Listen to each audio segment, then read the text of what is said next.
season started amid speculation over the immediate future of Alain Prost.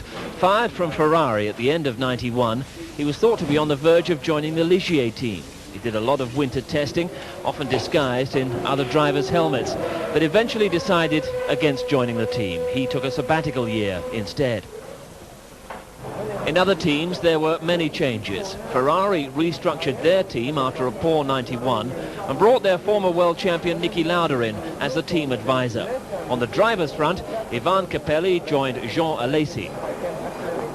Tyrrell was reshaped as well. Two new drivers, Olivier Gouillard and Andrea de Cesaris, will be powered by Ilmore's V10 engine. The same engine was to propel Paul Belmondo and Carl Wendlinger, driving for the under-financed March team under the guidance of the designer Gustav Brunner. Brabham introduced the first lady driver in Formula One in 15 years. Giovanna Amati found her transition into Formula One somewhat difficult. Well, technically the car is really faster. The gearbox is completely different. The brakes are completely different. The engine, the use of the engine is different. The grip of the tires, everything. I mean everything. The 1991 Formula 3000 champion Christian Fittipaldi was another newcomer. The 21-year-old joined the Minardi team, watched closely by his father, the former Brabham driver Wilson, and advised by his uncle Emerson, the former double world champion. At Minardi, he replaced Pierluigi Martini, who went to Italian neighbours Dallara. Former sports car world champion Martin Brundle finally got his big chance by joining the Benetton team. But his task would not be easy, with the rising star Michael Schumacher already well established within the team.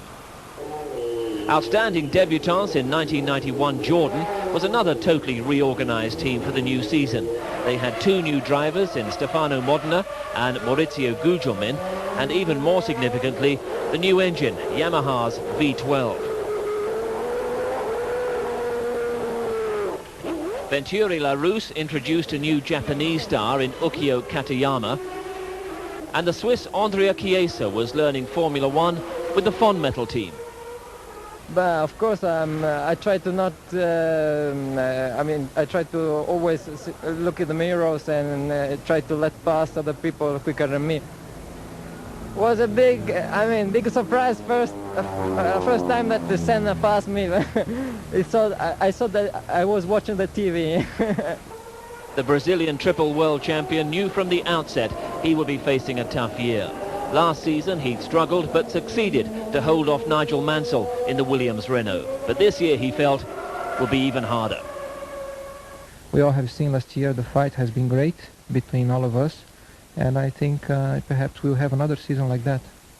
Ayrton sitting here is going to be formidable this year, as he has been the last couple of years, so it's real early days yet.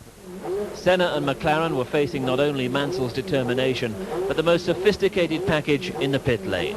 Fully developed active suspension, semi-automatic gearbox and traction control. Here's how the teams lined up. Ayrton Senna, the defending world champion, with McLaren. Gerhard Berger, his McLaren teammate. Olivier Gouillard of France for Tyrrell, alongside Andrea de Cesaris of Italy. Britain's Nigel Mansell with Williams. Riccardo Patrese, his Williams teammate. Eric van der Poel and Giovanna Amati, the Brabham lineup. Michele Alboreto for footwork, with Aguri Suzuki of Japan. Mika Häkkinen for Lotus, with Johnny Herbert of Great Britain. Andrea Chiesa of Switzerland for Fórmula, alongside Italian Gabriele Tarquini. Carl Wendlinger for March, with Frenchman Paul Belmondo. The battling German Michael Schumacher for Benetton, alongside the experienced British driver Martin Brundle. JJ Leto of Finland for Dallara, with the Italian Pierluigi Martini. Christian Fittipaldi, Minardi. Gianni Morbidelli, his Minardi teammate. The Ligier lineup, Thierry Boutsen of Belgium, Eric Comas of France. Jean Alesi of France for Ferrari, with the Italian Ivan Capelli. For Venturi, Bertrand Gachot of Belgium, Ukio Katayama of Japan. And the Jordan lineup, Stefano Modena and the Brazilian Maurizio Gugelmin.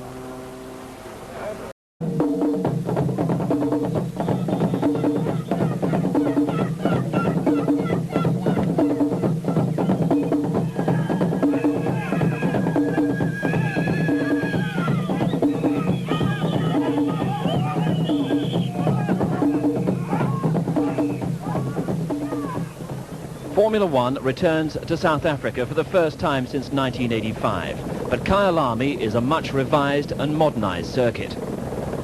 7 years ago, on the old circuit, Nigel Mansell scored his second ever Grand Prix win in a dominant style. It was a prelude to 2 years in which Mansell came very close to winning the world title, but never quite managed it. But he remained a very popular man in South Africa, and the country was quick to revive its keen interest in Formula One. This display here today, you can see the crowds outside. The interest is there, and where you have the interest and the support from the public, the gladiators come forward. Qualifying was an interesting affair, with some novices like the Italian lady Giovanna Amati and her Brabham struggling for most of the time. Nigel Mansell, on the other hand, was in devastating form. Right from the start of the weekend, he dominated qualifying, losing no time in showing everybody that he and his Renault-powered Williams were going to be the force to beat this year. He completely dominated both sessions and beat the world champion Ayrton Senna comfortably to take the 18th pole position of his career. On this Kyalami circuit, Mansell knew that the first start of the season would be all-important. At the green light, he out-sprinted Senna into the first corner to take the lead, exactly as he did 7 years ago. For Senna, the writing was on the wall when Riccardo Patrese and the other Williams pushed his way through to second place, and together with Mansell, started to vanish into the distance. First lap brought more drama when Martin Brundle's Benetton touched Andrea de Cesaris's Tyrrell and spun. Brundle restarted, but retired soon after with a broken clutch. Ferrari's season started dismally, with first Ivan Capelli and then Jean Alesi retiring with engine problems.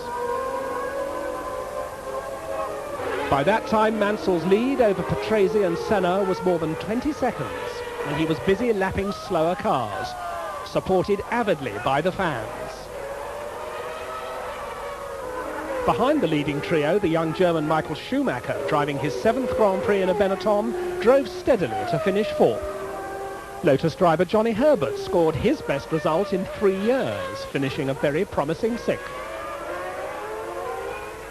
So after the potential of the previous year, it was a perfect 1-2 for the Williams team. Mansell was never really threatened, and Patrese successfully fended off Senna's challenge to finish 10 seconds ahead of the Brazilian. It was a question of pushing very hard and trying to build up a little bit of a gap and then managing it.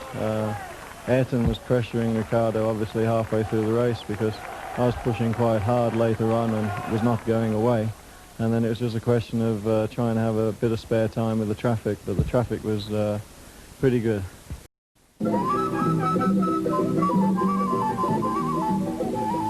3 weeks later, Formula One crossed the Atlantic and came to Mexico City. Nigel Mansell made an early inspection of the track, giving his thoughts on the Peraltada corner. And because it's such a fast corner, it's going to make it mighty dangerous, because if you get on the marbles and you're in 5th or 6th gear, you know, your history, you're going to go off. Mansell survived this nasty moment, but he was open in his criticism of the track. The bumps are terrible and you're fighting for control all the time, and I mean, it's not nice feeling because it's an accident waiting to happen all the time. Indeed, Senna, who had a major accident here in '91, hit the bump on Friday and lost control.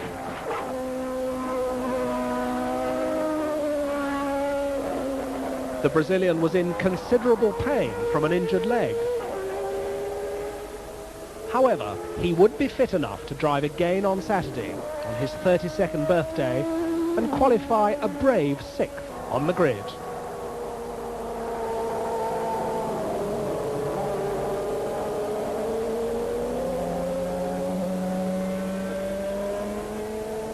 his role of being the main threat to the Williamses was taken on by Benetton and by Michael Schumacher. The team were delighted, and Michael's confidence rose with every lap he drove. Mansell took pole position once again, but this time Patrese was just fractionally slower, and Schumacher was less than a second adrift. With the Englishman having won here 5 years ago, but being beaten by Patrese fair and square in 1991 after a big battle, the race seemed wide open. At the start, however, Mansell pulled away clearly. But in the midfield, chaos reigned as Carl Wendlinger hit Capelli's Ferrari and sent him into the wall.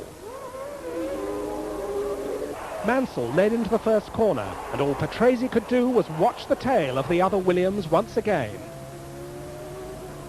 Capelli, meanwhile, was eager to get back to his pit, as Wendlinger paid a little more attention to the march.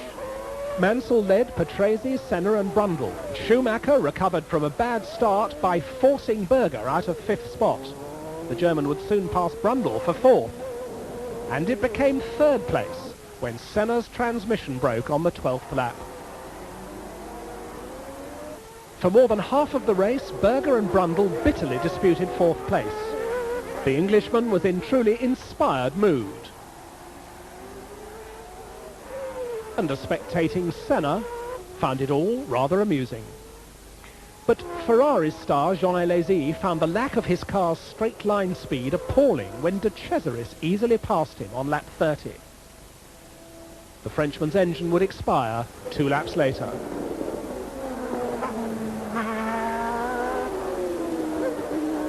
And the same thing happened to a frustrated Martin Brundle 20 laps from home.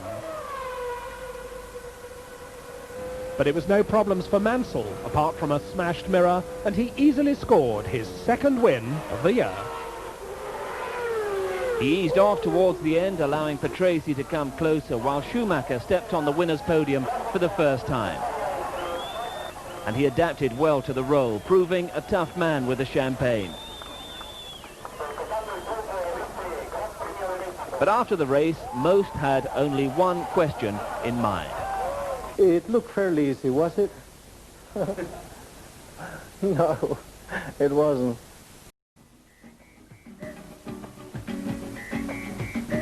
The Brazilian Grand Prix for the 3rd consecutive year at Interlagos. Mansell's early season dominance made him very popular even in Senna's hometown of Sao Paulo. The world champion, though, was keen to repeat his 1991 win on the Interlagos track. Reacting to Williams's crushing start, McLaren had brought 6 cars to Brazil, including 3 brand new MP47s.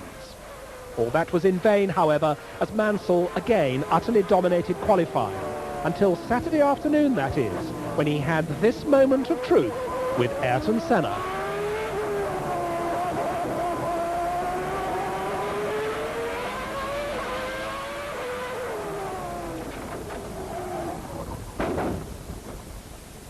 Here's Nigel's version of events. I mean, it's just one of those silly racing accidents that I misread. I thought Ayrton was going to let me through on first the one corner, and then I thought, right, he's speeding up to go out of the way in the other corner, and he pulled right over to the right, and I had enough momentum to slingshot out of the corner. And then, unfortunately, I don't think then he saw me there, and he pulled over, and he didn't leave me any room to come back. So it's just one of those things. Definitely, there was a misunderstanding, but I honestly believe it was his own misunderstanding, his own misjudgments on where to try to overtake, when, and so on. I only saw that something happened to him when I was out of the corner already, and it happened under braking at that corner when we were both going slow. So I don't know what happened with him. We never touched, you know, but of course something went wrong for him, and he probably lost the car, and as a consequence hit the wall. As all of Brazil was gearing up for the race, the question arose on Saturday afternoon whether Mansell would be able to start the race. But by Sunday morning it was clear he would, as his injuries were only minor. Mansell's 20th pole position was a major achievement, as he was more than a second faster than Patrese and more than 2 seconds faster than Senna. Could anybody stop Mansell? Was the new McLaren a technological match for the Williams? That's what Senna was certainly thinking about as he prepared to start his home race.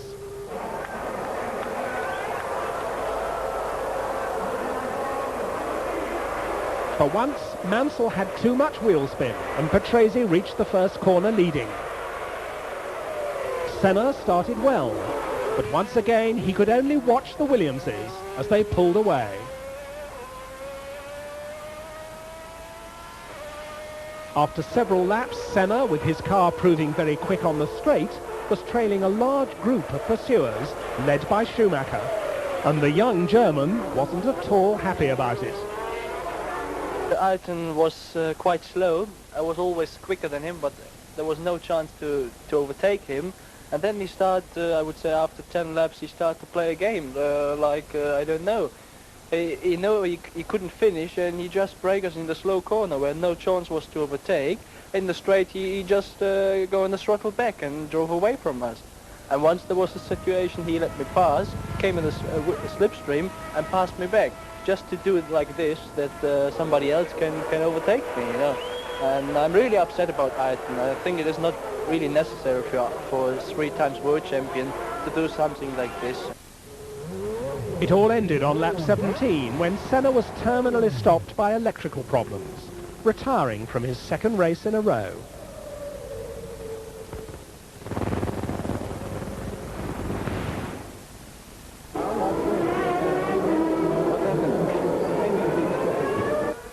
Patrese and Mansell, meanwhile, had their own private battle in front. It intensified as they started to lap slower cars, but the championship leader never managed to pass his teammate until the tyre stops. Mansell came in first and was stationary for some 8.5 seconds. This was a second faster than Patrase's stop, and it was enough to give Mansell the lead in the race.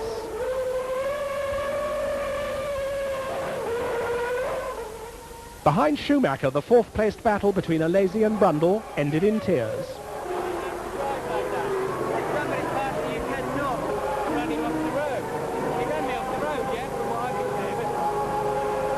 The same spot 6 laps later. 2 Ligiers, Comas and Boutsen, disputing the same bit of tarmac. And they eliminated Johnny Herbert in the process as well.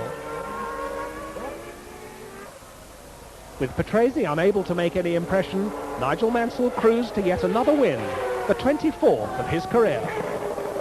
With their third double on the trot, the Williams team were firmly on their way towards the 1992 World Championship after only 3 races. Nigel Mansell grabbed the championship lead firmly in his hands, with 12 points more than his teammate, a further 7 more than Schumacher. In Brazil, he lapped the entire field save for Patrese, and his form could only be described as frightening.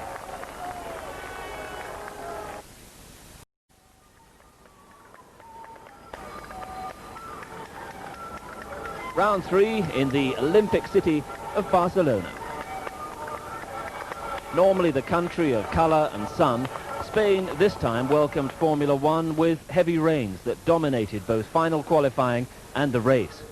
Predictably, Mansell was fastest on Friday in a time that turned out to be good for yet another pole position. It rained on Saturday and the track was half a minute slower. In the rain, the Englishman was not fastest. It was Jean Alesi. The slower track helped to disguise all the deficiencies of his Ferrari, and Alesi skillfully outpaced Mansell and the others by almost a second. But all his hard work in the rain didn't help him much, however, since he was still only 8th fastest on a dry track. Schumacher was to start the race from the front row for the first time in his short career, but he was still a full second slower than Mansell. Just before the start, more rain forced everybody to change tyres on the grid. But at least it seemed the wet track would be a welcome equaliser. Alesi started perfectly, some said too perfectly, but Mansell and Patrese held their positions and once again led the pack. Senna made an untypically bad start and found himself 7th into the first corner.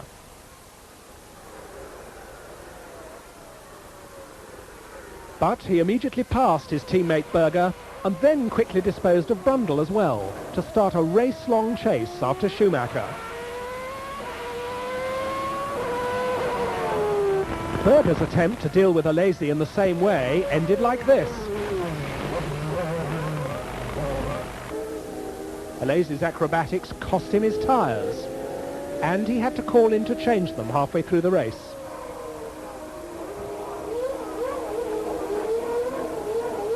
But once the Ferrari mechanics had given him his fresh rubber, his was to be a very inspiring race.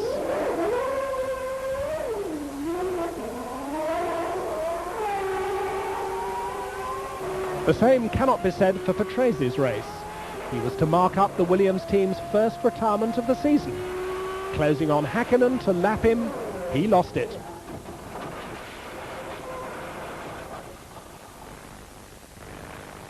With the Ferrari people watching his every move, Jean Alesi kept on moving up the field, despite occasional hiccups. And Häkkinen was the culprit again.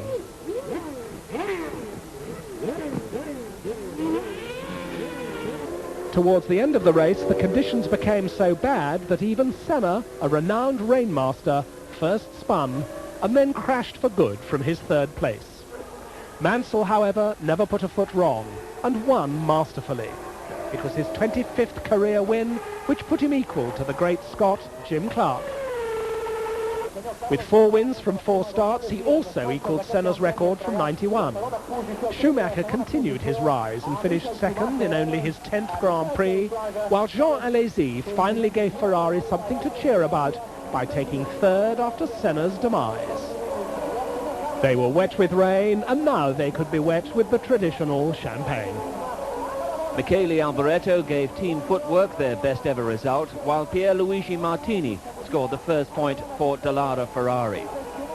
With the conditions, you had to be very careful how to overtake, because you couldn't blame the driver in front because he could see nothing behind, and it was sometimes very difficult to overtake, but an incredible race. In the points race, Mansell pulled further away from everybody, while Schumacher started to worry Patrese. World champion Ayrton Senna was seemingly out of contention. In the team standings, Williams were by now totally on their own, but surprisingly in 2nd place it was not McLaren but Benetton. Ferrari climbed to 4th. I had a lot of problems during the race, but I think for Ferrari, for Imola race, it was important to finish on the podium, because all the tifosi in Italy are following Ferrari. Also, of course, all the other drivers and especially Nigel, because he's very popular in Italy. Fans came to Imola in their thousands. There were celebrity fans such as Olympic skiing champion Alberto Tomba and former Ferrari driver René Arnoux. There was Italian film star Dalila Di Lazzaro and fashion giant Luciano Benetton and his former driver Alessandro Nannini.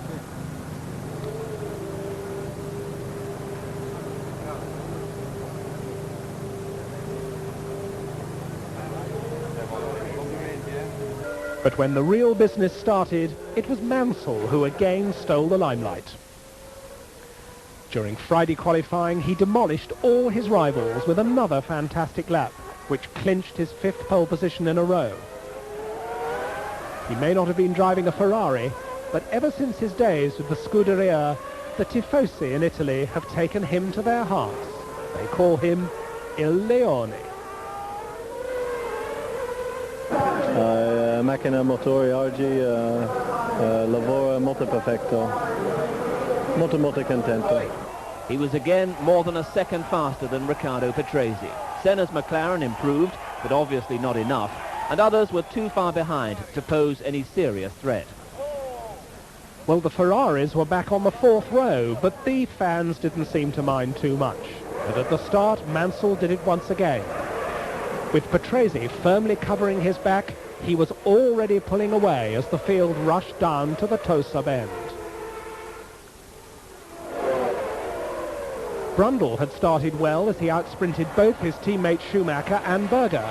And after failing to finish in any of the first 4 races, the 1988 World Sports Car champion seemed today to be on better form than his German teammate. Schumacher tried everything he knew to pass Brundle, but on lap 19 he overdid it in the double left-handed Ravazza corner.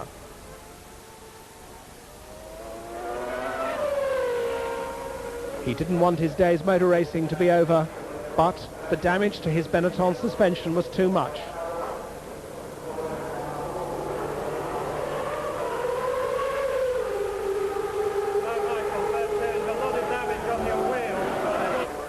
Alesi was going well in the leading Ferrari, but the McLarens wound him in. He let Senna through to 3rd place quite easily, but he was in no mood to repeat it with Berger.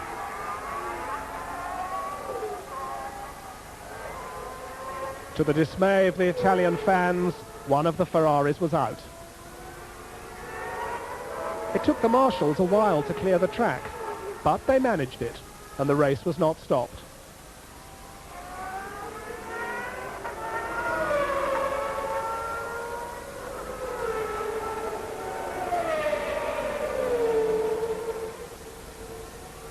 So as the race went on, Jean Alesi had cheers as he ran home.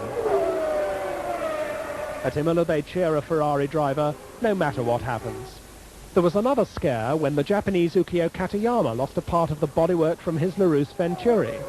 The bodywork was finally picked up by a brave marshal, but Nigel Mansell passed by a little too close for comfort.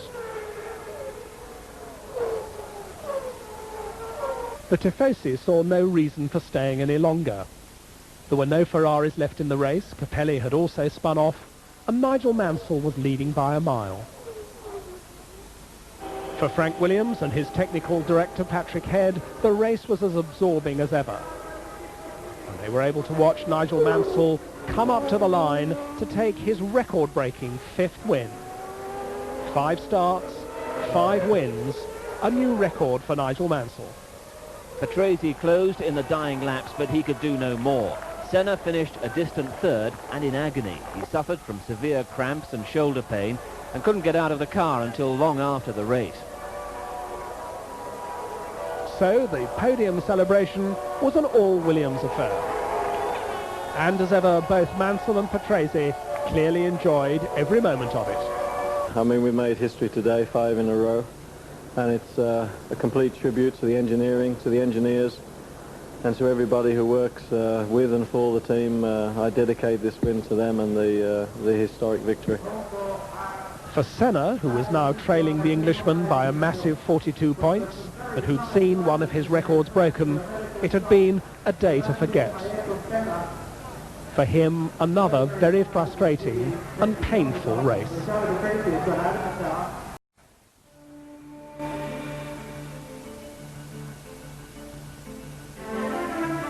Then it was off to the south of France for the 50th Monaco Grand Prix.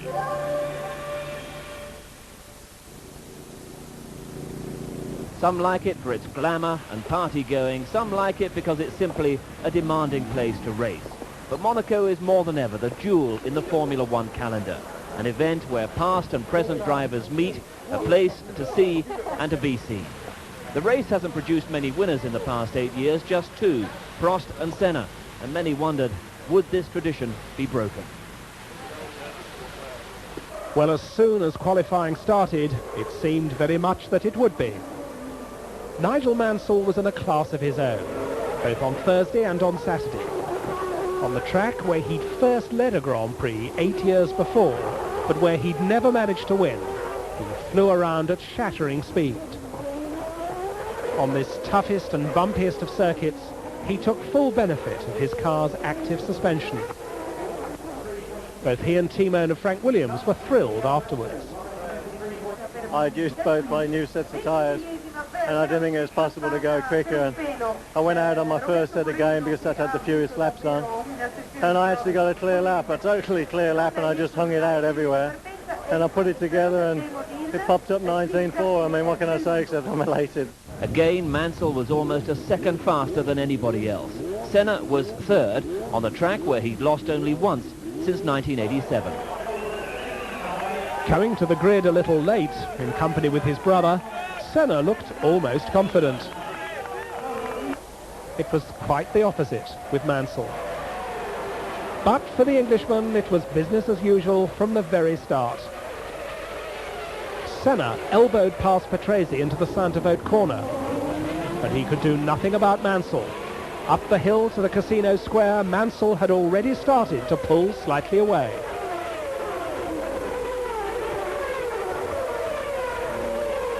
And when they reached the harbour, he was in a race on his own. Up until 8 laps from the end, it would be like that. Mansell leading comfortably, Senna trying to stay in touch just in case. He knew well that anything could happen in Monaco.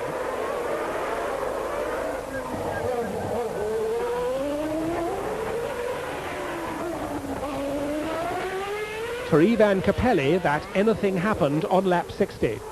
He lost it just before the Rascasse, and it was yet another bitter disappointment for the Ferrari driver.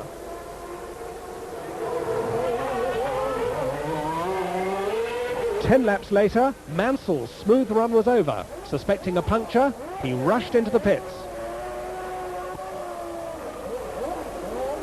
We had a longer pit stop than normal, and as I came out the pit I could see Ayrton go by, and I knew then that the race was probably lost, but as you can see from the last 10 laps we gave it everything we could and more, and his car was just too wide to get past. Once the last 5-6 laps I realized I was in the lead. I had nothing else to give. The tires were completely worn out. They were good for the whole race, but they were worn out at the end. There was no grip. And he had new tires. He was coming for everything.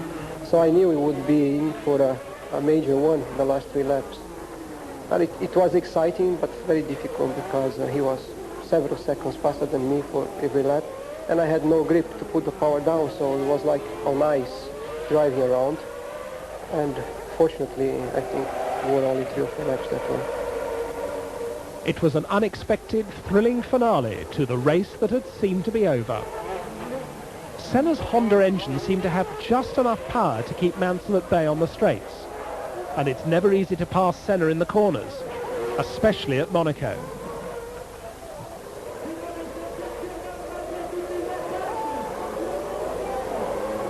As they started the final lap, Mansell was almost clambering over the top of the McLaren.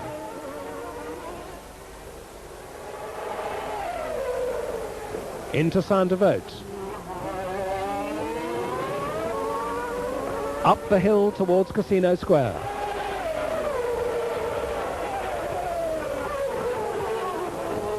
Past the Hotel de Paris and on down the hill. Mansell made a desperate attempt going into the Lowe's hairpin, locked a wheel, but Senna stayed cool.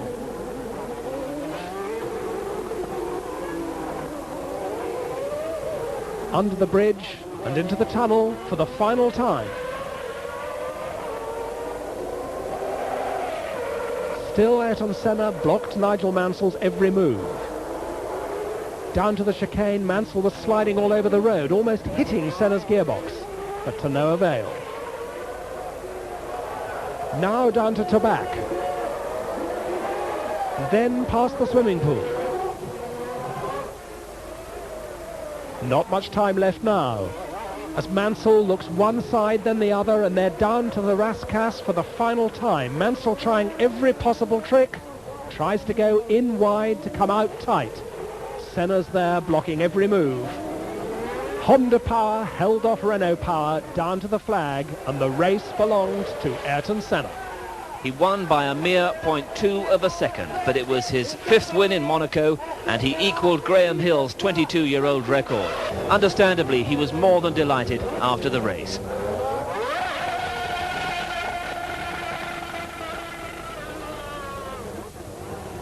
Not only had he finally won a race, but he'd also stopped that demolishing winning streak of Mansell's. As for Mansell, he'd lost another Monaco, but his championship lead over his nearest rival, Patrese, had actually increased to 28 points now. From Monaco to Montreal, the Canadian Grand Prix. Fresh from his Monaco triumph, Senna let it be known that he was back into challenging, winning form.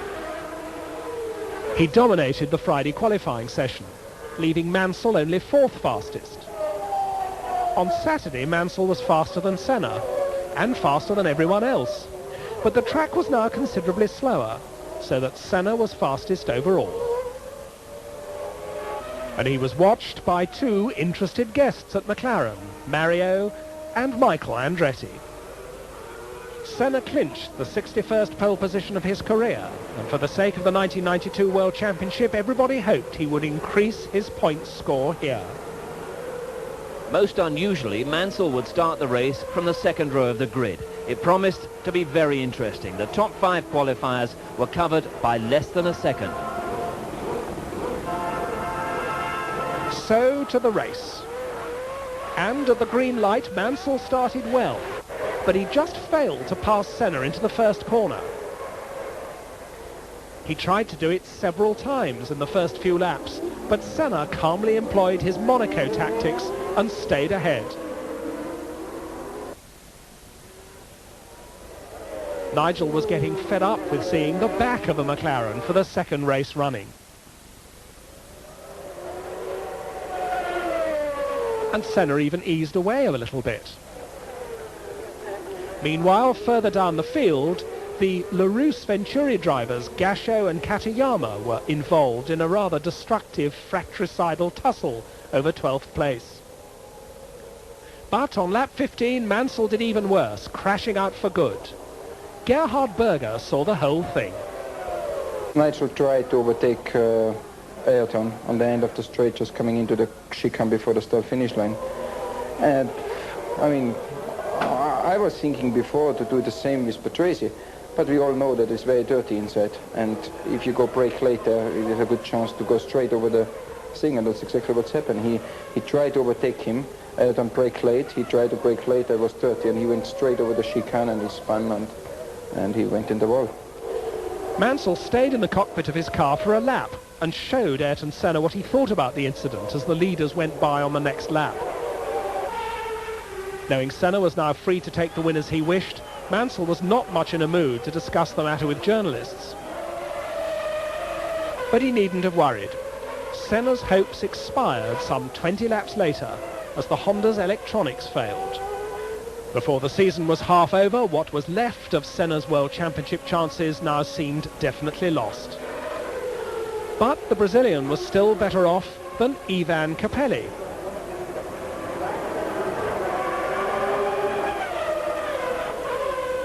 Miraculously, the Italian was unhurt. And what could have been a fine 5th place for Katayama ended up in fire and smoke when his engine blew up just 8 laps before the end. Karl Wendlinger, however, made it to the end and scored a 4th place, his best ever result, and a big encouragement for the underfunded March team. But there was an even happier Austrian at the front of the race. With Patrese dropping out soon after Senna, Berger was the only survivor from the top 2 teams. Gradually pulling away from Schumacher, he scored his 6th Grand Prix win despite gearbox problems. A great day for Austria. Alesi was again on the podium, albeit due to others' misfortune this time, and De Cesaris repeated his 5th place from Mexico. Comas scored the first point for the Ligier team in 48 races, but Senna and McLaren were back.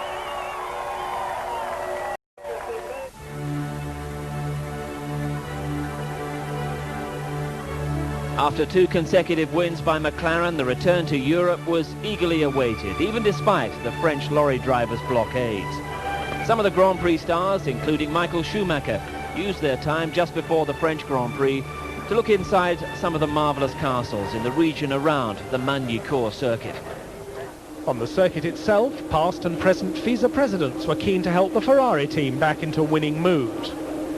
But on the track itself, Nigel Mansell was brushing aside his Canadian mishap and topping both qualifying sessions to take his 7th pole position of the season.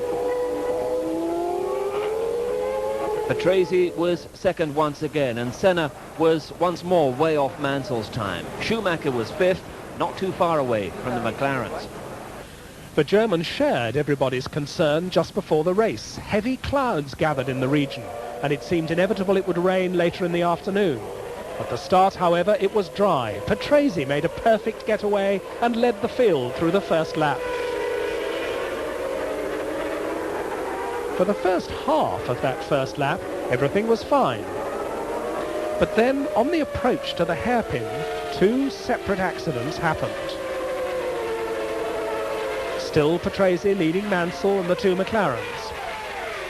But Schumacher was getting impatient. First, Schumacher hit Senna, eliminating him on the spot. And then Gasho, Wendlinger and Gugelmin all crashed into one another, adding to the confusion. Here is how Schumacher saw his crash with Senna.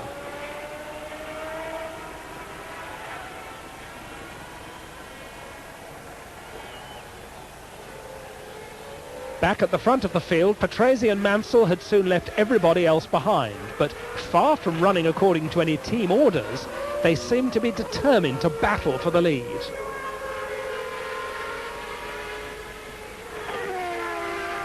The leaders were eagerly watched from the sidelines by their greatest rivals. Berger had retired 9 laps after Senna with engine problems. They enjoyed their pastime until rain drove them into the McLaren garage.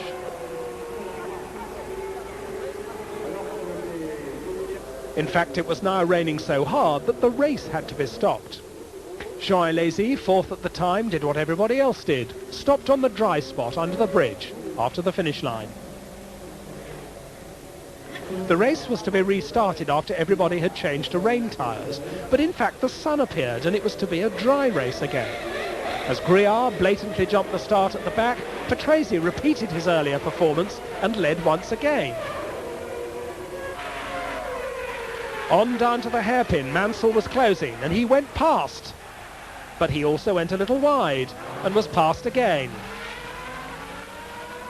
Schumacher's fighting mood, meanwhile, finally waned as he tripped over Modena's Jordan at exactly the same place where he'd compromised his race early on. Here's his view once again.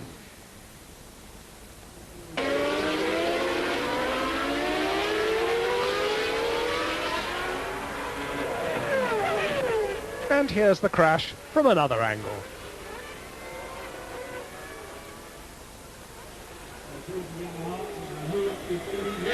On the next lap, Patrese waved Mansell through. After his earlier resistance, were there now team orders? And several laps later, the rain came back and everybody called in the pits for tyres, except Alesi, who for many laps opted to stay on the slicks despite impossible conditions. He survived this big spin, but finally had to change his tyres, only to retire 6 laps later with a blown engine. It was a sad end to a brilliant drive. Mansell, however, ended his brilliant drive in his usual style. Win number 6 on Renault's home soil was doubly important for Frank Williams and the team. The win was backed by Patrese's sister car, and Brundle climbed the podium for the first time in his career, officially at least. Both Häkkinen and Comas scored their best ever results. This time, not all the faces on the podium were particularly happy, especially not Patrese's.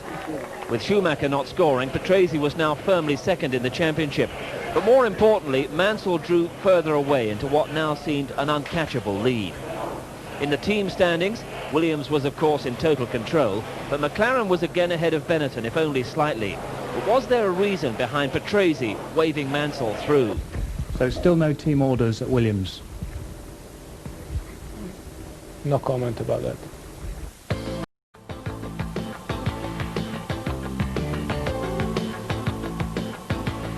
For Mansell, Silverstone was always going to be the highlight of his dominant season. He and his family were an obvious centre of attention during the whole of the British Grand Prix. He'd won twice earlier at Silverstone, and thousands of his fans expected nothing less this time. He responded magnificently. In qualifying, he was 2 seconds faster than everyone else. Yeah, I mean, a fantastic lap, but I'm driving for a wonderful team, and Renault have done a superb job. And here it's the circuit where you have to commit into the corners. They're very, very fast corners indeed, and you know, it suits my driving style. I'm here in my own country, and as I've said to you before, that I get the job done here. Patrese was fortunate to escape unhurt from an almighty accident with Eric Comas on Saturday morning. The two collided at Vale Corner, and here's how Patrese saw it all.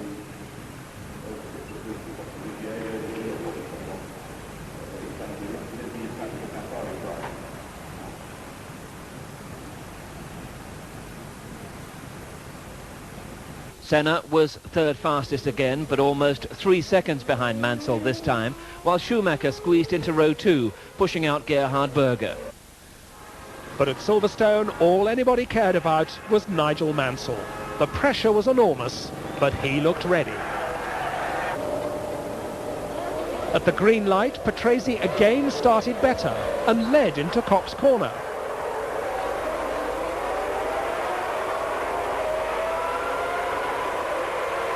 But before the next corner, Maggots, Mansell took the lead, and he simply went away.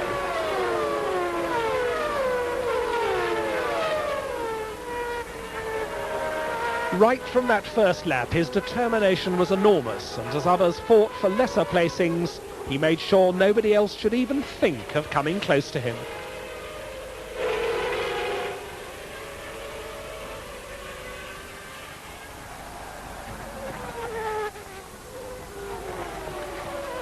All the way around the circuit, the crowds loved it. And on every lap they showed their appreciation as their hero passed by. Behind Patrese, the real battle was raging for third spot between old Formula 3 rivals Brundle and Senna. Nigel Mansell made his scheduled tyre stop, and it wasn't a quick one. The Williams mechanics took almost 12 seconds over it. But it wasn't a problem. And when Mansell rejoined the race, he was still in the lead. Seven laps to go, and Senna's gearbox failed just after he'd managed to pass Brundle. Team boss Ron Dennis was not impressed. It was another bad day for McLaren. But as the marshals pushed the McLaren away, the crowd didn't seem to mind to it. And the place where he most wanted to show his superiority was here at home in front of the Silverstone crowd. Senna had to acknowledge that he was invincible too, as he watched the last few laps. Just before the end, Mansell lapped for the fourth time Damon Hill, the son of the late Graham Hill. Hill, a Williams test driver but here in a Brabham, would finish his first Grand Prix in 16th place. And with his fans already celebrating, Mansell started to salute them before the end. Nothing would go wrong this time, and this would be his 7th victory of the year. It was also his 28th Grand Prix win, and he'd now surpassed Jackie Stewart as the most successful British driver ever. The huge Silverstone crowd would not have accepted any other result.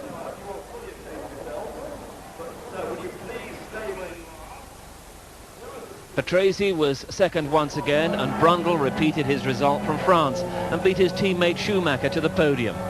Mansell had some problems reaching the podium. He didn't seem to mind. I mean, what can you say? I've never experienced that in my whole career anywhere in the world, and I mean, they're fantastic, aren't they? It's just incredible. He could hardly wait to show himself to the crowd, and they could hardly wait to see him.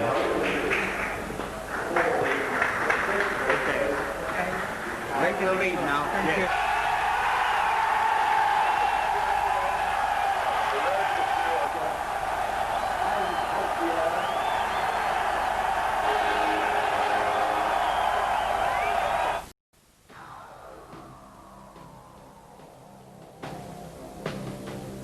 For the next round, could Michael Schumacher be lifted to glory by the German fans?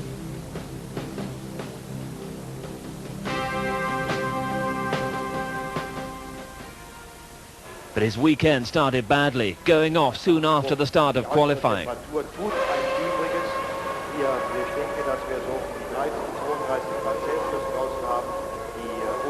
Senna did no better, and other drivers suffered as well, victims of Hockenheim's new curbs and chicane setups. Well, that's how the still reigning world champion did it. But Nigel Mansell made no such mistakes. He was fastest all the way, looking now for his 8th Grand Prix win of the year. If he could do it here at Hockenheim, that would put him level with Ayrton Senna's achievement in 1988. Patrese was second, as usual, and the McLarens filled the second row. Alesi's Ferrari was a decent 5th, but a full 3 seconds slower than Mansell. Before the race, there was much pressure on local hero Schumacher, who in theory at least was still in the fight for the world title. As had become traditional recently, Patrese beat Mansell once more into the first corner. But the Englishman was going to repass him as soon as he possibly could. And round the first corner and up to the first straight, he set about the task. Obviously, he had every intention to dominate yet another race. Senna dealt in the same manner with his own teammate Berger, taking 3rd place at the same spot. Soon Mansell and Patrese were on their own, leading as they pleased. But before half distance, they were both going to have to change their tyres. And they lost their lead to Ayrton Senna, who decided to try to go through without a stop.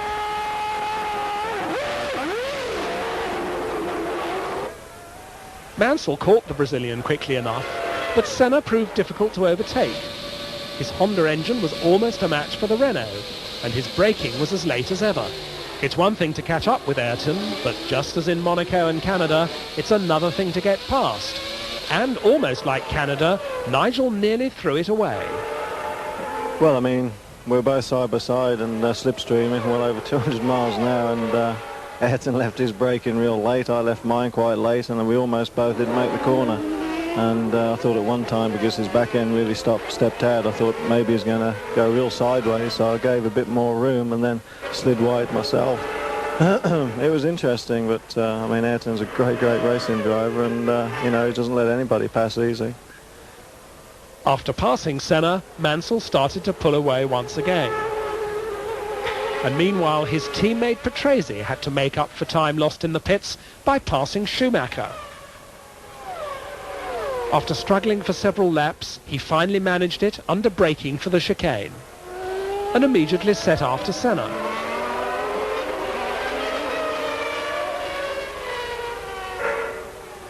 Having caught the Brazilian, Patrese tried everything to go by, but to no avail. Then on the last lap, with Mansell only a few seconds ahead and visibly slowing, Patrese put everything into one last attempt to outbrake Senna into the stadium. But he failed dismally and lost everything.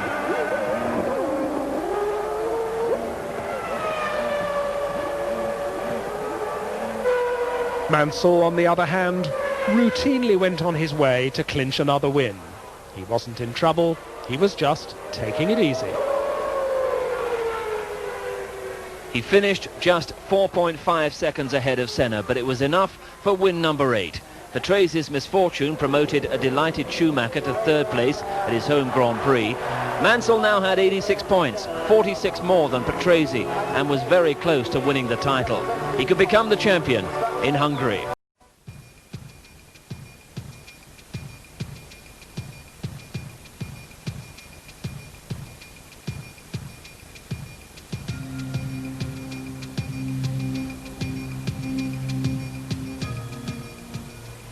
In qualifying on the twisty Hungaroring, Patrese was, for once, faster than Mansell.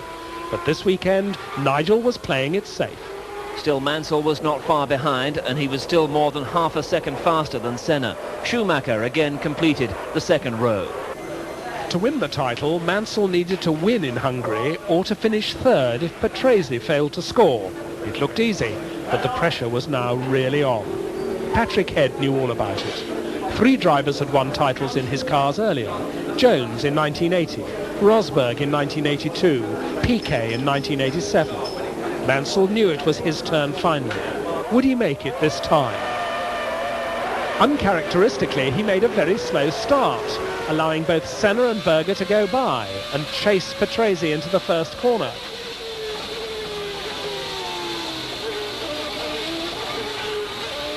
Fourth place wouldn't be enough to get the championship today. Belgian Eric van der Poel made a mess out of his debut for the Von Metal team. On lap 8, Mansell decided enough was enough, and he took third place from Berger.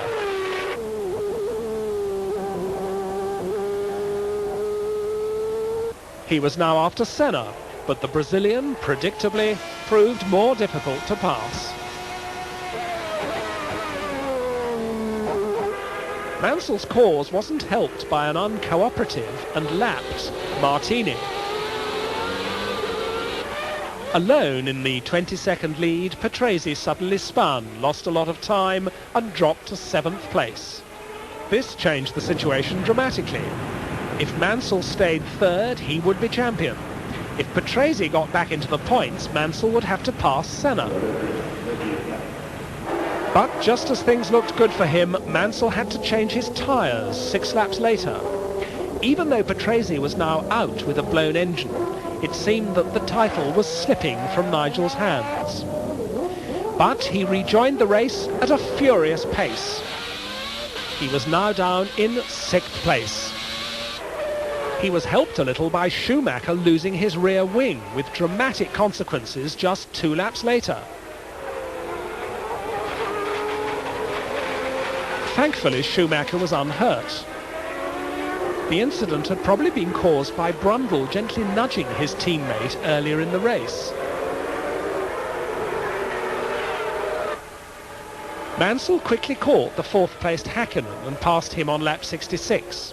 He was now only 1 step from the title.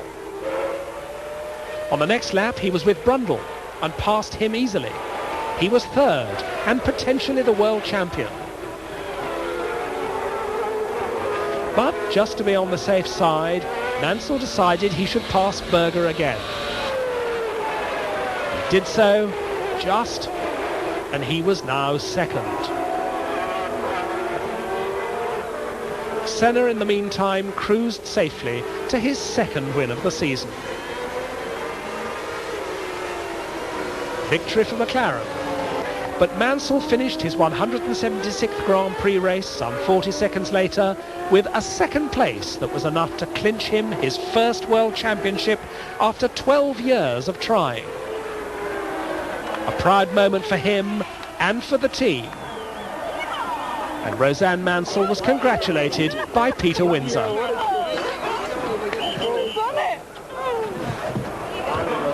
Thanks very much. Well, and to you, actually. You did a very good job. We're going to give you a hard time. Every opportunity will. The outgoing champion Senna was the first to greet Mansell in Parc Fermé. The Brazilian scored his 35th Grand Prix win after a fine race. His teammate Berger kept Brundle and Häkkinen at bay to finish third, but Mansell was the champion. Yeah, I mean, what's more important is all the fans out there and all the supporters for the years, and especially my country, and that this is all for you. To all of us, different feelings come and go.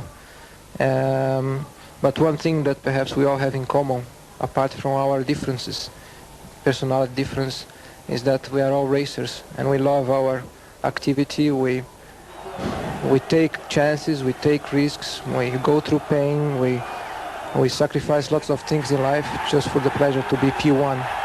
So I know what's the feeling like, and I think it's been a long time, long way for him, and he finally got it, and I think I know what's the feeling like.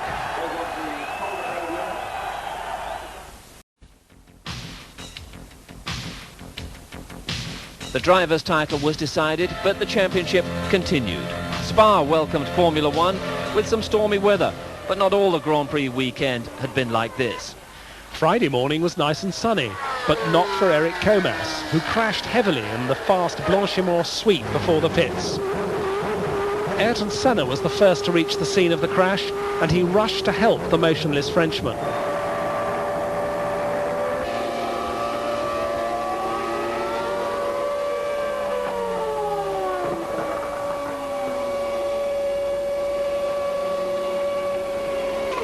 Fortunately, Comas suffered only concussion and bruising, but he would take no further part in the Belgian Grand Prix.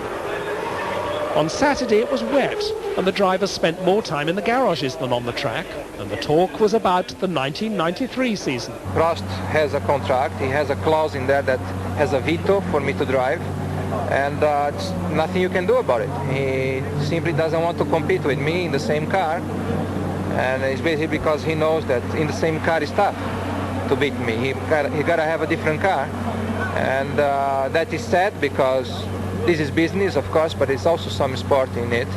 And considering that Williams is well ahead, technically speaking, than anybody else, it means that at the moment I have no alternative to compete with them, with Prost, with another car. Some qualifying did take place, and not surprisingly, Mansell topped the times, over 2 seconds ahead of Senna and much more ahead of the others. The race started on a dry track, but rain was obviously threatening.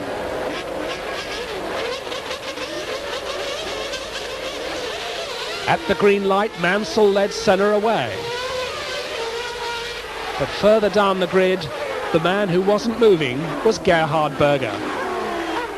He never managed to move his clutchless McLaren from the line.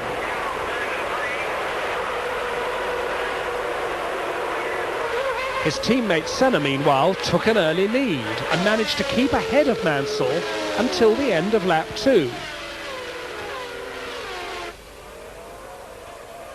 But then Nigel lined up behind Senna and bravely dived inside him at the entry to Blanchiment and took the lead.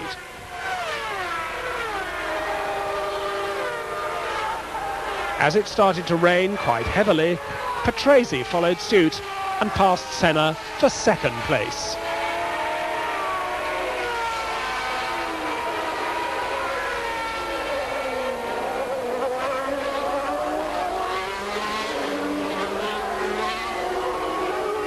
On the very next lap, the leaders were into the pits to change tyres, bringing chaos to the lap charts.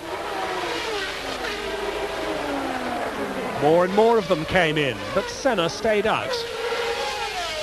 Then he too had to change tyres and dropped to 12th place, and as the rain stopped and the track started to dry, Schumacher had a quick off, damaging his tyres in the process. He decided to change them for dry ones. It was a momentous decision. On the fast-drying track, Mansell delayed his tyre change for too long. By the time he came in, Schumacher was able to run away with the lead. On his dry tyres, Mansell did start to catch the German towards the end of the race, but then his Renault engine started to miss fire, and that destroyed all hopes for him of a win at Spa. So, by a combination of luck and clever tactics, Schumacher went on to win his first Grand Prix victory, exactly a year after his debut in Formula One on this very track. And he became the first German to win a Grand Prix since Jochen Mass in Spain 17 years before. And the Benetton team had scored their first win for more than a year. At the end, Mansell was more than half a minute behind Schumacher with Patrese third. Senna climbed back to claim 2 points. But for the Germans at Spa, it was a great day.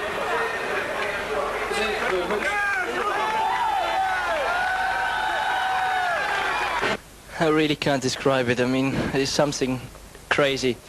But I really have to say, in the whole weekend, I felt that we quite good. And I don't know why, but when I was in the motorhome today, I thought that I'm able to win this race. But then I was actually in the race. I was just in third and fourth position, and I thought, I think my dream doesn't come up. And then suddenly the situation changed. I went in for dry tires, and it was absolutely at the right moment, and I could win the race. The world champion further increased his points lead after this race, but the battle for the second place now truly intensified, with Patrese, Schumacher and Senna all with good chances.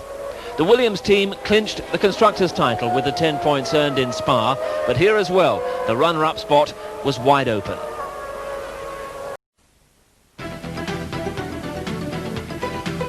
The Italian Grand Prix at Monza, a place of passion and tradition. And by tradition, some of the Grand Prix drivers had their annual soccer match against a team of selected journalists.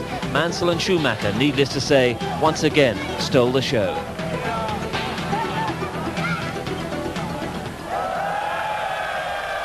With speculation about his Formula One future reaching wild proportions, Mansell caused a minor sensation on Friday when he had a very public chat with McLaren's boss, Ron Dennis.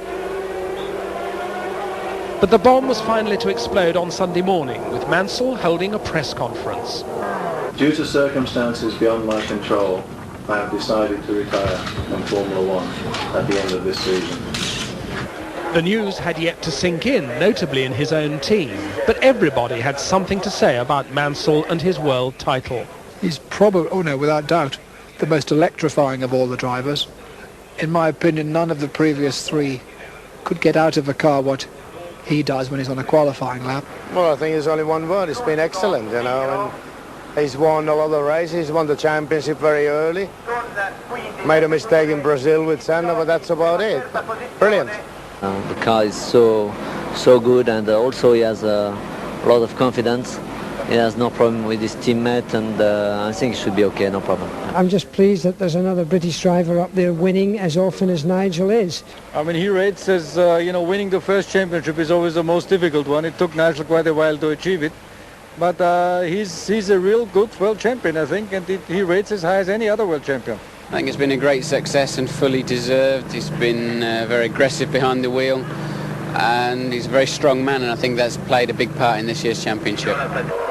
Back on the track, Mansell was in fine form. Again, he dominated both days of qualifying, but it was not so sweet anymore. This time, Senna was not so far behind, and Alesi was third quickest in a very fast Ferrari, faster even than Patrese Williams. Before the race, Alesi was not particularly relaxed. Always pressure on Ferrari drivers at Monza. Gerhard Berger wasn't relaxed either. He was obliged to start from the pit lane with last-minute engine problems. More bad luck for him.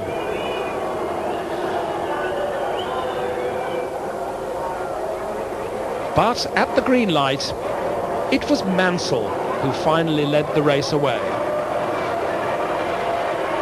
while Ayrton Senna quickly disposed of Jean Alesi.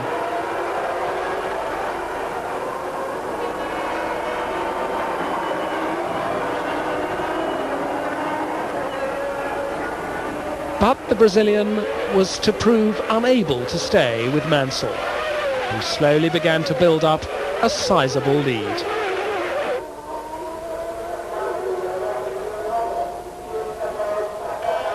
Behind him, on lap 14, Patrese caught Senna and smartly outbraked him into the first chicane.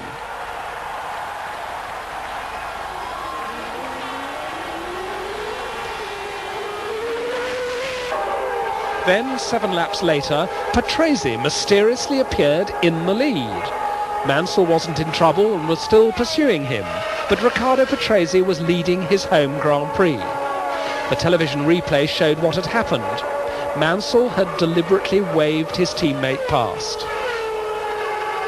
Mansell continued to follow Patrese for 20 laps, but then suddenly pulled into the pits and retired with a hydraulic failure.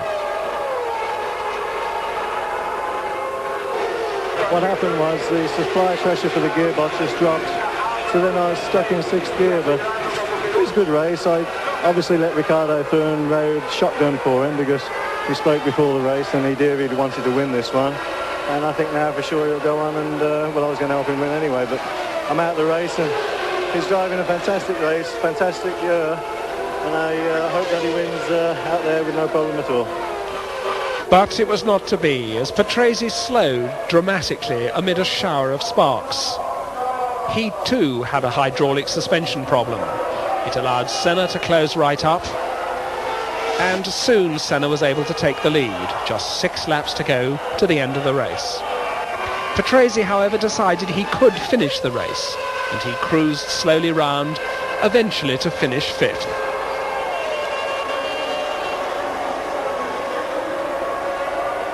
So Senna scored his 3rd win of the season.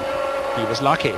but he was always close enough to the leading Williamses to be ready if anything happened. Brundle was second yet again, and Schumacher was a splendid third after having to pit early on and replace a broken nose cone.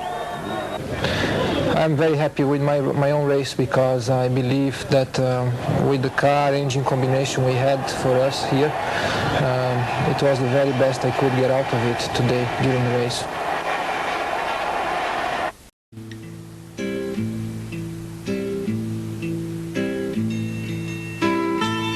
From the outset of the Portuguese Grand Prix, Mansell was determined to score yet another win and claim the record of 9 victories in a season. Again, he dominated the qualifying, and again by staggering margins.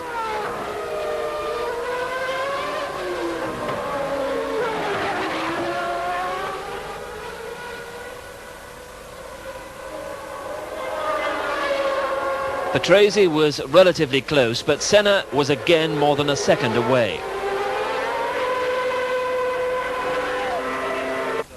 The new world champion was clearly relaxed just before the start, while the man who would replace him as the first Williams driver, Alain Prost, was visibly less relaxed with his temporary job.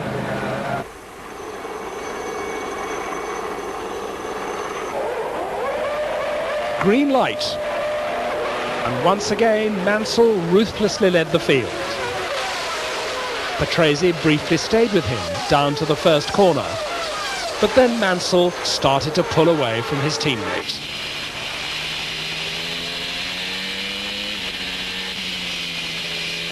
Once again, it was looking so very easy for the Williams-Renault team. Meanwhile, Schumacher had to start from the back of the grid due to engine problems, but he was soon catching up. Here he passes the hapless Capelli in his last race for Ferrari. Tyre stops were the order of the day. Ayrton Senna had to stop no less than 4 times during the race. Riccardo Patrese stopped only once, but his pit stop went badly wrong. For agonising seconds he sat there while the Williams mechanics struggled with his wheels. And while he was there, he dropped from 2nd place to 4th, behind the Austrian Gerhard Berger. While he was there, Martin Brundle stopped at the same time, although his pit stop went more on routine lines. But during all this excitement, that meant that the Lotus of Mika Hakkinen briefly held 2nd spot, his highest ever race position. Then he too needed a stop and rejoined 5th. After his delay in the pits, Riccardo Patrese caught up quickly with Gerhard Berger's McLaren. Catching him was one thing, passing him would prove to be an entirely different matter.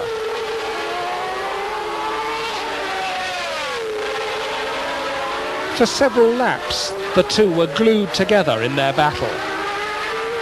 But awaiting Patrese was potentially the worst accident of his career.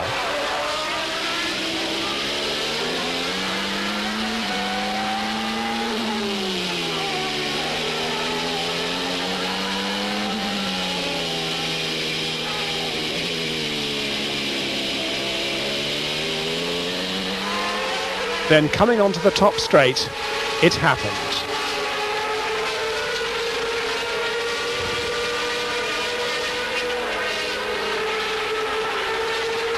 Berger saw it this way. I couldn't say that it was my fault, I couldn't say it was Riccardo's fault, it was just a misunderstanding.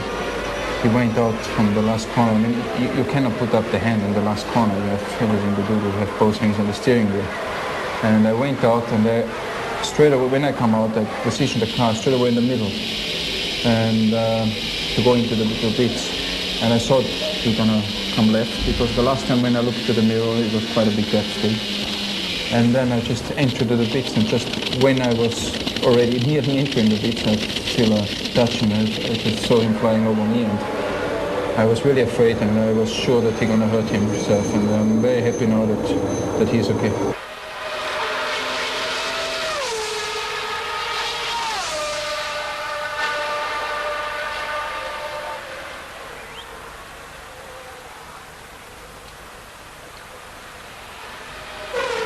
Patrese survived the crash badly shaken but completely unhurt. It was another testimony of exceptional solidity and strength in a modern Formula One car.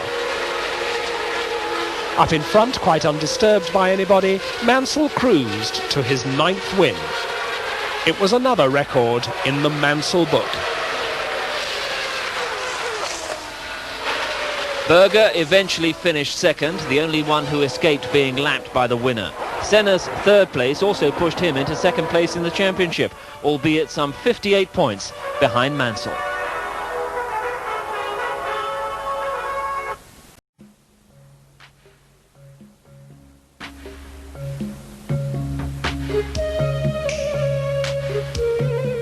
The championship battle may have been already decided, but the Japanese were still mad about Formula One. This year there were 7 million applicants for the 150,000 available tickets. The qualifying was limited to Friday only due to heavy rains on Saturday, and Mansell was fastest again, despite this spin. It was his 12th pole of the season, inspired no doubt by the presence of rock singer Kim Wilde in the Williams garage. On their last showing on their home circuit, Honda, pulling out of Formula One after the Australian Grand Prix, suffered heavily from the Mansell-Williams-Renault combination. Senna was trailing by more than a second, but that didn't affect his mood or his popularity in Japan. The Williams teammates were again seen hatching a plot just before the race. But on the grid, the new world champion was once again quite relaxed while discussing his car's race setup with engineer David Brown.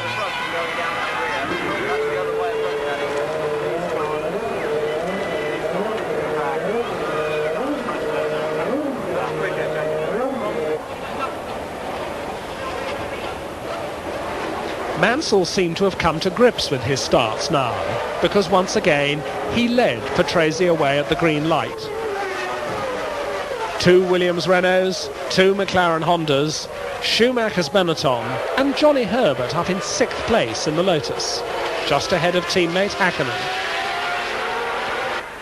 Further back, Capelli's replacement at Ferrari, Nicola Larini, had to be push-started after stalling the engine on the grid. Senna's race lasted less than 3 laps. His Honda engine seized while he was lying 3rd, not what the Japanese wanted to see in their home Grand Prix.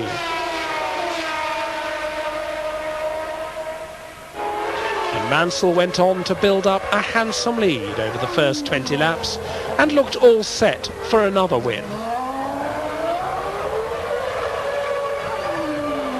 While Ayrton Senna could just watch it on TV. His teammate Berger ran well, but had to pit for fresh tyres twice in the race. And Schumacher lasted only 13 laps before his gearbox packed up.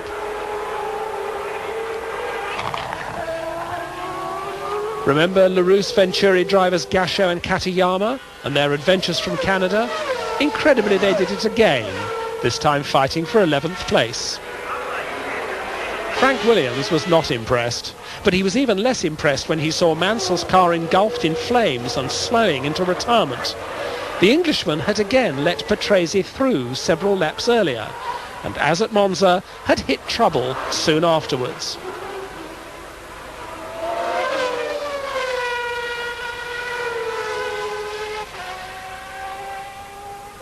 Patrese was now on his own, but Häkkinen's Ford engine blew up.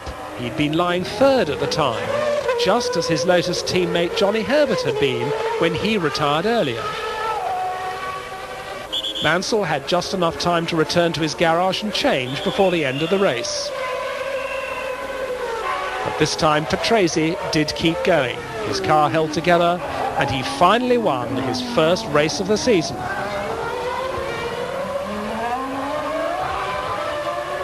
It was some recompense for his nasty scare in Portugal. And he took the checkered flag in his 239th Grand Prix. The first man to meet him and congratulate him after that race was Nigel Mansell.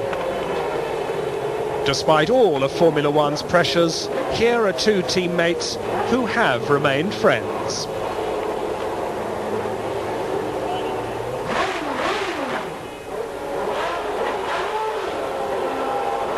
Berger finished second and gave some consolation to Honda, while Brundle was on the podium once again. But Patrese was a relieved winner.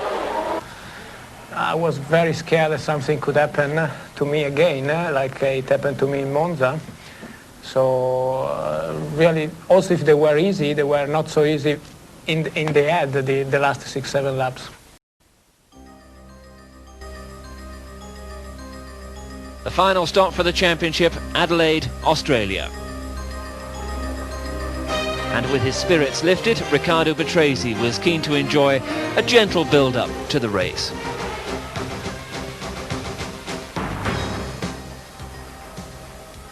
Brighter, more relaxed than most other races, and always colourful, the Australian Grand Prix has always been eagerly awaited at the end of the season. And among the famous spectators, motorcycle champion Wayne Gardner was there too, visiting Lotus. For Nigel Mansell, this year's race was going to be very special. His last Grand Prix, at least for a while. He took it as seriously as any other and duly clinched his 13th pole position of the season.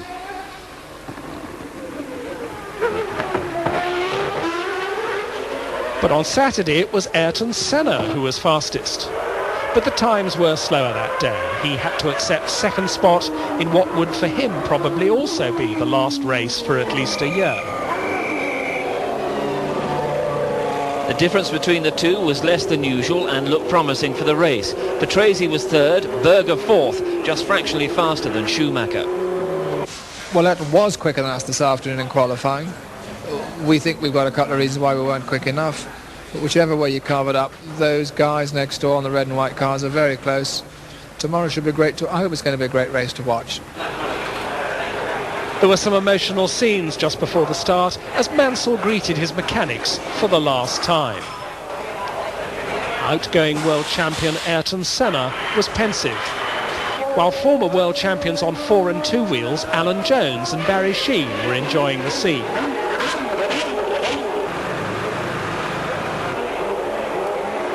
One by one, the cars came up to their grid positions.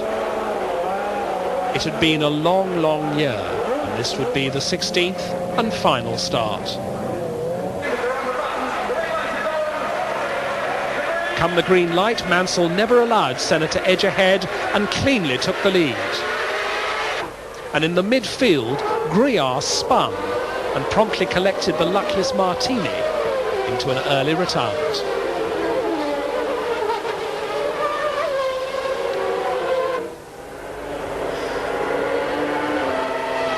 Senna was pushing Mansell as hard as he could, even in these early stages. On the first lap, he tried to outbrake him. Got past, but ran wide. But clearly in this race, the McLaren was able to hang on to the Williams. Mauricio Gugelmin's season ended less than ideally, with brake failure on the Jordan. For 18 exciting laps, Mansell and Senna ran nose to tail, but then it all ended rather abruptly.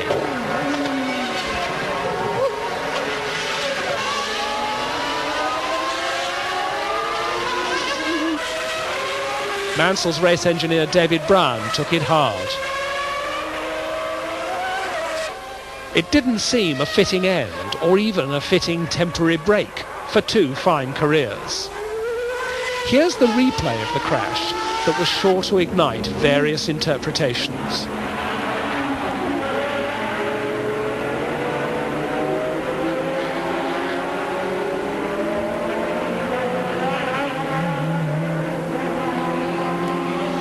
And here's what Nigel Mansell made of it all. I'm very, very disappointed. I had everything under control.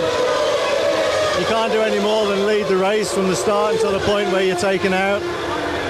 He tried the overtaking manoeuvre at the end of the straight and almost went off himself, and I saw him coming, had to pull over to the left.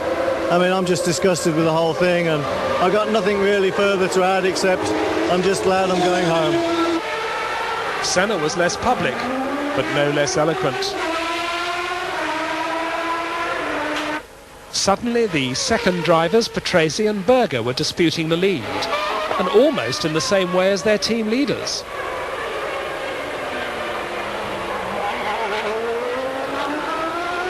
It didn't work for Berger any more than it had for Senna.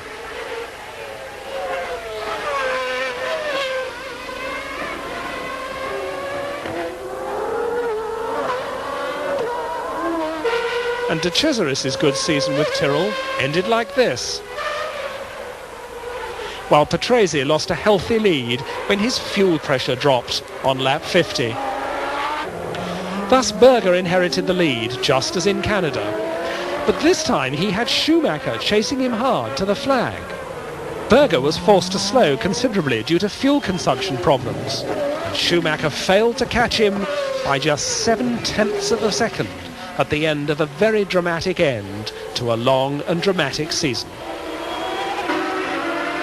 Honda thus won their last Grand Prix, and both Benetton drivers finished on the podium once again. But for Berger, a second win in Australia. Today, of course, I hurts a lot, because to leave somebody where you just win a race, it's always a very difficult thing. But I'm going to have a big party with my boys today and have some fun. So Mansell almost doubled the points of the championship runner-up, who in the end turned out to be Riccardo Patrese.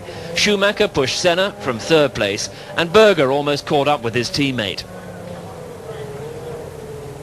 Among the teams, McLaren finally overtook Benetton, but the latter managed to score points in every race of the season, the first time that's been achieved since 1963. After Australia, some had a rest, but most went on working hard. For the new season starts off in February, once again in South Africa.